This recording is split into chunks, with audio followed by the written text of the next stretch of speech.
करके विपक्ष का जो है वॉकआउट स्टार्ट हो गया, आज तरह की बात है। देखिए, कोई भी घटना घटती है वो चिंता का विषय है और वो विपक्ष भले इस पे राजनीति करे, अपने आक्रोश को दिखावट के तौर पे दिखाने का प्रयास करे, पर ये हमारी सरकार के लिए ये गंभीर विषय है। ऐसे में कोई एक भी घटना घटे वो भी हमारे लिए उतनी ही चिंता का विषय है। जितनी घटना इस बीच में घटी है उस पे सुनिश्चित किया जा रहा है कि कोई भी दोषी उसमें छूटे नहीं, और इस बात को लेकर गृह मंत्री के द्वारा, बिहार प्रदेश के गृह मंत्री के द्वारा स्थानीय प्रशासन को भी और मुस्तैद रहने के आदेश दिए गए हैं, ताकि घटना, पहली बात घटनी नहीं चाहिए, परिवार को न्याय मिले ये तो सेकेंडरी विषय है, पर ऐसी घटना घटनी ही नहीं चाहिए। उसके लिए हर संभव कदम उठाने का प्रयास हमारी बिहार की सरकार कर रही है, पर उसके बावजूद भी अगर कोई ऐसी घटना घटती है उसके लिए भी हम लोग उतनी ही तत्परता से परिवार को न्याय मिले उसके लिए हम लोग प्रतिबद्ध हैं। राहुल गांधी को गोली मारने का एक वीडियो वायरल हो रहा है कि देखिए, मैं ऐसी भाषा का कभी पक्षधर नहीं रहा हूँ।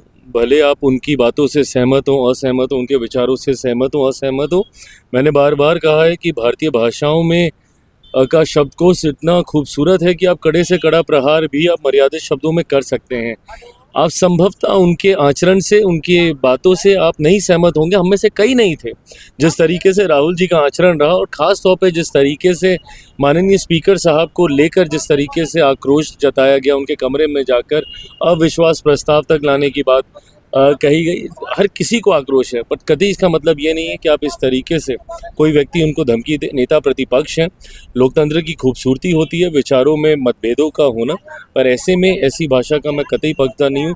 जिसने भी बोला है उस पर कड़ी कार्रवाई होनी चाहिए। शराबबंदी का समीक्षा की बात कर रहे हैं, जैसे राम मांझी कह रहे हैं कि शराबबंदी की समीक्षा होनी चाहिए, हम के विधायक भी कह रहे हैं। देखिए, शराबबंदी की सोच को समझना ज़रूरी है। ये सामाजिक सुधार को लेकर इस कानून को लाया गया। जब ये कानून लाया भी गया था उस वक्त हम लोग विपक्ष में थे।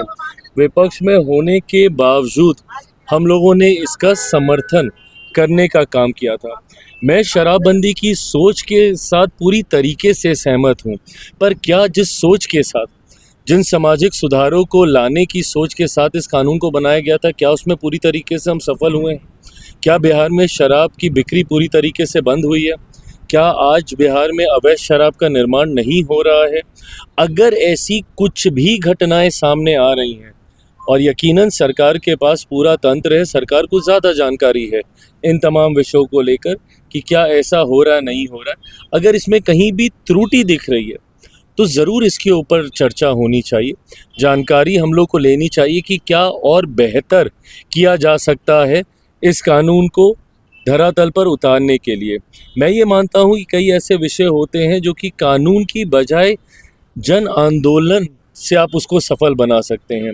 क्या इसको लेकर जनता के बीच हम उतनी जागरूकता फैला पा रहे हैं? क्या जनता के बीच इसकी जागरूकता फैलाने के लिए और ज़्यादा अभियान की हम लोग को ज़रूरत है? जनता को जागरूक करने की ज़रूरत है कि इसके प्रोज एंड कॉन्स क्या हैं। तो ऐसे में अगर कहीं पे भी हम लोगों में से हमें कोई कमी हो रही है, उस कमी को हम लोग कैसे दूर करें, उसके लिए मुझे लगता है कि इसकी समीक्षा ज़रूर होनी चाहिए। इस व्यवसाय से पीढ़ी दर पीढ़ी जुड़े हुए भी लोग हैं, पासी समाज के लोग हैं। उस वक्त भी जब ये कानून आया था तभी मैंने कहा था, पासी समाज के लोग हैं जो पीढ़ी दर पीढ़ी इस व्यवसाय से जुड़े हुए हैं, उनकी रोजी रोटी ये रही है। तो ऐसी चीज़ें और ताड़ी वगैरह एक ऐसी चीज़ें हैं जो कि प्राकृतिक पदार्थ की श्रेणी में आती है, उसको आप अल्कोहल की श्रेणी में नहीं डाल सकते हैं। तो क्या कुछ ऐसे रिलैक्सेशंस हम लोग को देने की ज़रूरत है? कई ऐसे निर्दोष हैं जो जेल में बंद हैं आज भी इस कानून की वजह से।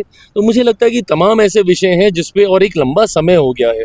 जब तक रेगुलर रिवीजन नहीं होगा तो कानून को नाम बेहतर कर पाएंगे, ना जिस उद्देश्य से बना उसको पूरा कर पाएंगे। तो इसकी समीक्षा होनी चाहिए। राज्यसभा एआई समिट पे जो इतना बवाल चल रहा है, गलगोटिया यूनिवर्सिटी का चाइनीज रोबोट का लेके पूरा देश में तू हो रहा है।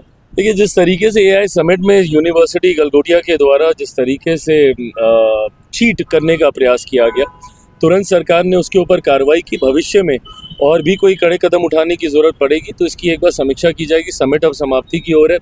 कई बड़े देशों के राष्ट्रीय अध्यक्ष आए, उन्होंने एआई समिट की खूब सराहना की है। मैं मानता हूं कि देश भर में ये घटना ज़रूर थोड़ी सी दुर्भाग्यपूर्ण रही है, जिसने हमारे देश को गलत छवि में दिखाने का कार्य किया है, बट मैं मानता हूं कि जल्द अगर आगे भी कोई कदम उठाने की जरूरत पड़ेगी तो वो भी उठाए जाएंगे। सर राज्यसभा की सीट क्या लोजपा के खाते में है कि क्या क्या आपकी माँ राज्यसभा देखिए, मैं इस बात को स्पष्ट कह दूं, और जितनी बार आप पूछेंगे मैं उतनी बार कहूंगा कि मेरी माँ राजनीति में नहीं आना चाहती हैं।